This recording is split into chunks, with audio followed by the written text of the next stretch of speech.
Nakakatuwa naman si Kim Cho sa Showtime kung saan nandoon ang kulitan nga ni Jackie and Vice Ganda Kim Cho. Yung tipong alam na alam ni Kim yung kanta na iyon nang tanungin kung sinong kumanta. Kung kaninong kanta, ang sagot naman ni Kim kay Paulo. O diba?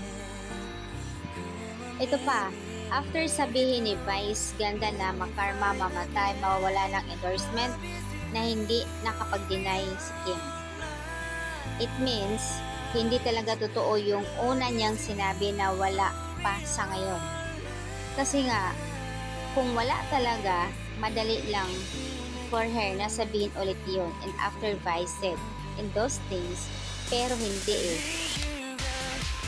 Kasi nga, nakakaloka lang. Kasi ang daming mga bashers talaga nila na kahit sa Showtime, biroan nila. Gusto talaga nila paaminin. Pero dahil nga, sana naiintindihan din ng iba na bawal nga aaminin kahit sabihin nyo pang may relasyon. Hindi lang sa kanila nangyayari yan, guys. Na halos lahat ng artista. Kumbaga yung iba naghihiwalay na lang, walang pag-aamin. Parang ganun. Kasi nga, pinaprotektahan nila yung trabaho nila. Sabi ng iba, kung makapag-judge naman kayo kay Kim Cho sa pagdi-deny na akala nyo naman napakalaking kasalanan ng ginawa niya. Diyos ko. And nais lang po i-remind sa lahat na hindi lang si Kim ang artista nagdi-deny. Halos lahat. And siguro naman alam niyo ang kalakaran sa showbiz industry. Ilang years bago ang pag-aamin. Example na lang ang Katniel. Ang tagal, ilang years sila. 6 years, 7 years bago umamin na kahit nakita na naggalitan, walang pag-aamin. And the question is too straightforward.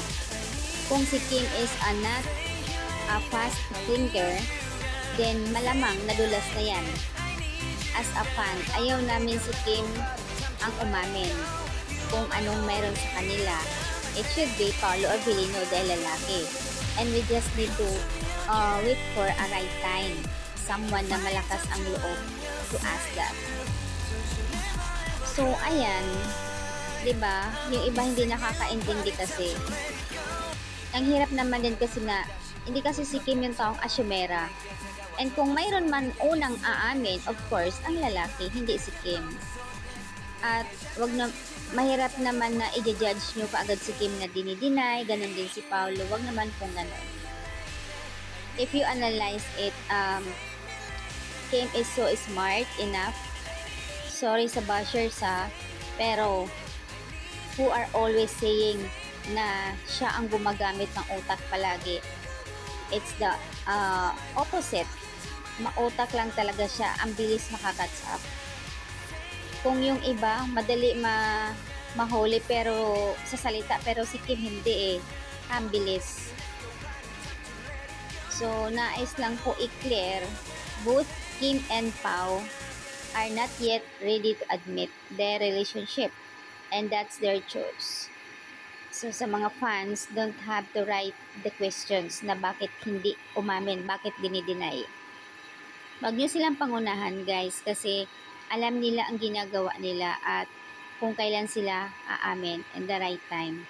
For now kasi hindi po pwede dahil may project pa sila, pangalawa bawal as per management.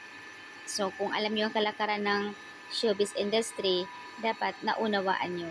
At yung mga bashers naman, wag din kayo agad magsasabi na dinideny ni Pao si Kim, as usual si Kim dinideny si Pao na parang nako, para kayong mga bago sa industry. Kaya, ang daming kanya-kanyang opinion eh. Kung ako pa sa mga bashers, manahimik na lang. O kaya, kung gusto nyo na pampakilig vibes, tingnan nyo na lang yung kanilang mga clip video, lalo na sa mga kissing scene ng WWSK, diba? Itigil na yung pambabash kay Kim Cho. Walang mangyayari talaga sa ganyan.